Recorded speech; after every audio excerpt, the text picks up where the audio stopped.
Hey guys, I just finished shooting the previous video and I'm kind of anticipating your questions that you might have. So this video I'm gonna kind of talk about the good and the bad and answer questions that you may have had. Because I had questions when I was making it. This channel, I don't think I'm gonna do like a van channel. I'm gonna make it about music and about God, basically, because he helps me with everything. He helped me make this van. And that's the main thing. Like, I've never done anything like this, but basically I would have an idea like, wouldn't it be cool if blah, blah, blah. And then I just believe like God's gonna help me with it. I'm gonna do it. And then I get it right, I get it a little wrong, just believe that it's gonna be okay in the end, and then it turns out okay. It's not perfect, this van is not perfect. I may have, made it look a little nicer before I shot. Okay, questions that you might have asked or want to know. The air fryer is amazing. I've never cooked with anything else because it's my first van life, whatever. But the air fryer is great. It doesn't make a smell, really. It doesn't make smoke. You can do it, you can cook discreetly in your van. It does take a lot of power. You're probably wondering what I'm using for power. I have an inverter for when I run the van that goes to a charging station, and the charging station is a Elite 100 1800 watt charging station, and that charges when I drive, or I can charge it directly from the generator, which is a more quiet generator, even though you probably hear it right now, but it's called a Predator 2500 I got from Harbor Freight. I had my mother's husband, so my stepfather has a membership there, and they had a discount for Black Friday. I don't remember what it was, but it was a special day, Memorial Day maybe, and I got $200 off, and I bought it for $475 or something like that. But the combination that I have is really cool. So anyway, I use this whenever I use the air fryer, because if I try to use a charging station, it goes from 70% down to 40%. It takes 30% of the power just to charge, or just to use that. So there's a lot of power for the air fryer, but it's just so convenient. I discovered air fryers recently, and they're really cool. You might have seen in the video I have an Instapot, which I have not used yet. I have a little toaster oven and I have a blender. I'm sure I can use all of those.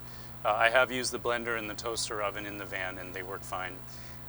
For power, basically, one thing I would admit, I have the refrigerator, it looks all nice, and it is nice, but the drain that this is doing to the charging station, it's almost like overnight I have to give it about 30% power to use to keep this running, along with the kitty vent. So I gotta tell you, the kitty vent is something that a customer of mine invented because they wanted a video to promote this product. That was years ago. I'm not sure what he's doing with it now, but it's basically, as you see in the video, it's a fan that's connected to the litter box that has a tube that goes to the window. And I drilled a hole, as you can see here, I drilled a hole in the wood that's supporting the air conditioner, and the tube is going out and it's shooting that gross air all the time out there. So I never smell. As long as I have power, I never smell anything. And that was one of my biggest concerns, is that I have a little beast here and she takes poops. I don't want that smell here. So it's going out there. I showed you my little towel rack. The truth is I'm using it as a towel rack, but I'm not really sure what to do with that space. I don't know, I'm kind of lazy. I built so much that I'm kind of lazy to build more. But yeah, and yeah, this is a minimal build. It's a minimal weight thing that I just kind of thought about it and wasn't really sure how well it would work in terms of when I'm turning or when I'm braking. But as long as I make everything secure, before I start moving, and I just look at it and I'm okay, will the wood that's thin, it's probably 1/4 of an inch by 2.5 inches, this wood here, which is not great to work with, but it's pretty cool because it's lightweight and it stops stuff. It's pretty hard for this thing to fall out, you know? And I just make sure that if I hit the brakes, stuff is not gonna like fall.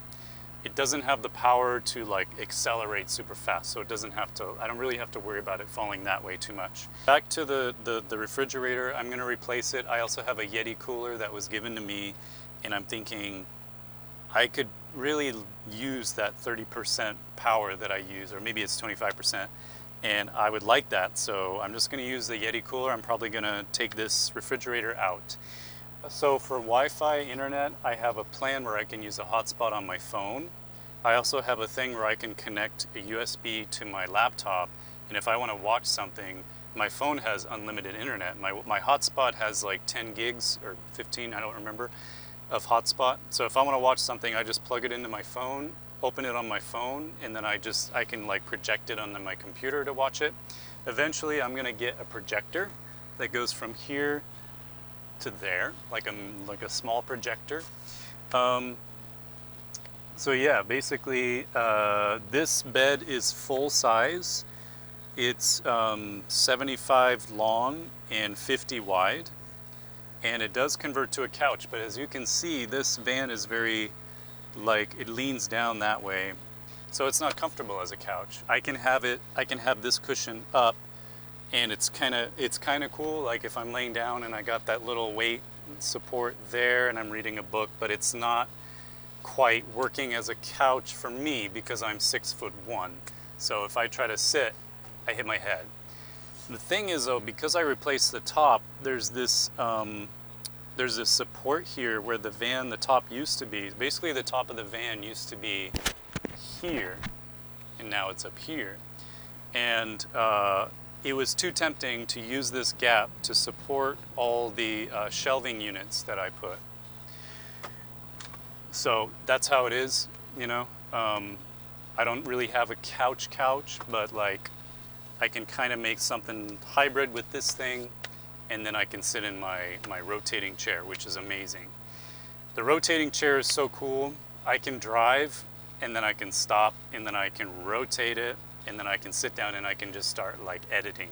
So I'm a videographer, and it's really cool to like shoot. I put all my video equipment up there in the storage, and then I shoot, and then I can edit on my computer in the shade, hopefully in the shade.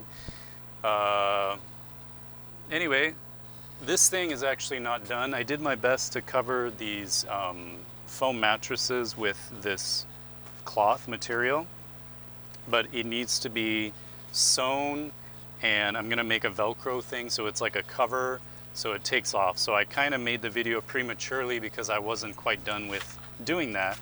That's not my forte, so I need help to do that. Yeah.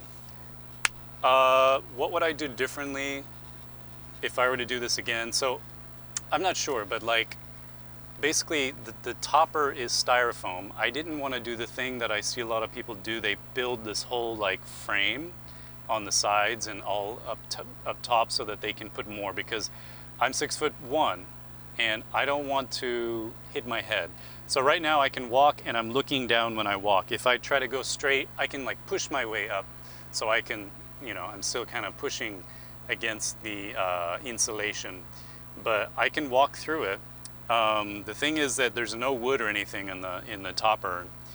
So how did I get the lights there? I actually used PL Max, which is a really strong glue, Loctite PL Max, and when I made the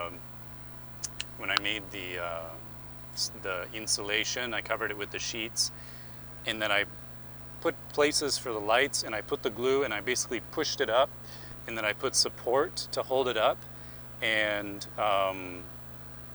now it's like freaking fixed there.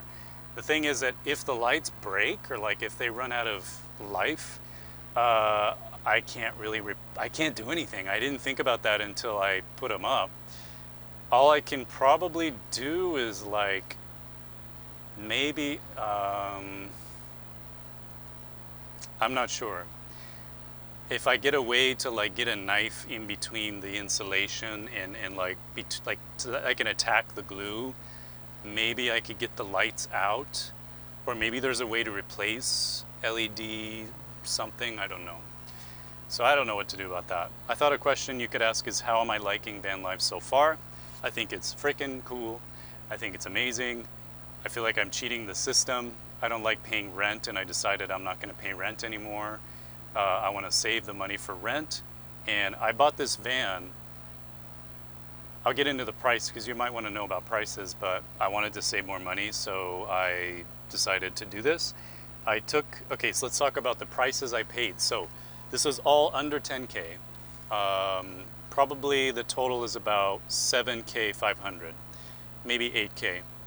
The van itself has got 172,000 miles. It's a Ford Econoline FE 250, and I bought it for 2,500. So then my father gave me the inverter, and he gave me the air fryer. My neighbor gave me the Instapot and the blender and the coffee machine, and she gave me some material for this up here. I'm very grateful for people, like, they just gave me the stuff that I needed. Like, it just kind of came at the right time. And all the stuff that I bought, like the wood and everything, I mean, I have the receipts, but I want to say again that it all came out to about $8,000. So I think it's great because I put in the work and I have something that I could sell potentially. I have something of value that's actually saving me money by not living in an apartment. And I'm 6'1", but I'm still really, I don't feel super cramped or anything. And I think it's important if you make a van, like, to do something that you like make the design that you like. Like, I was on the fence about getting this bamboo because it was expensive, but I decided that it's going to be worth it because every day I'm going to be looking at it. I'm going to be looking at, I'm going to feel good when I look at it. And put my art here. I was debating about whether to put my painting, but I'm like, I want to see my painting. I want to put it there. And yeah, man, this idea just came to me, like this kind of pattern and this combination. And then also I was dreaming, and then I think I was in the middle of the night, either a dream or like when you're just in between sleep, when your mind's really relaxed and clear. I had the vision of this art up here. It just kind of came as a vision. The Bible says that God speaks to men in their dreams, and he cares a lot. He loves everybody. He loves us, and he cares about everything we do. So I was like, I want to do this van. He's like, okay, I'm going to help you. Found the van within a week, built it within 2.5 months, and here I am. I am finding a lot of places to park around Florida. It's very important to park in the shade. I was thinking about getting solar at the beginning, but then I thought, well, if I'm parking in the sun, then I need solar to keep the van cool, so then I'm using more energy. Why don't I just not use solar and park in the shade and try to conserve energy that way? So that's kind of my plan right now. Okay, if you guys have any questions, let me know. Thank you for watching. I appreciate it. Again, this channel is going to be about, hopefully, I don't think it's going to be about van life, but I'm going to be doing music and podcasts in the van. So thanks for watching. Have a good one.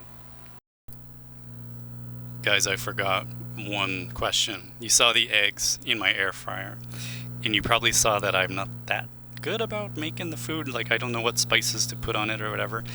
The eggs are in the air fryer are the way that I do it or whatever. I don't know if I'm doing it wrong, but they don't taste that good. They don't have the texture that you get when you fry it. It's just to get, the goal is to get it in your stomach with air frying eggs. So are they that good? Not that good. But meat and everything else that I've made is great. Even sweet potato. So if you had that question when you watched me make the eggs, or if you're like, what the heck? That's my answer. All right.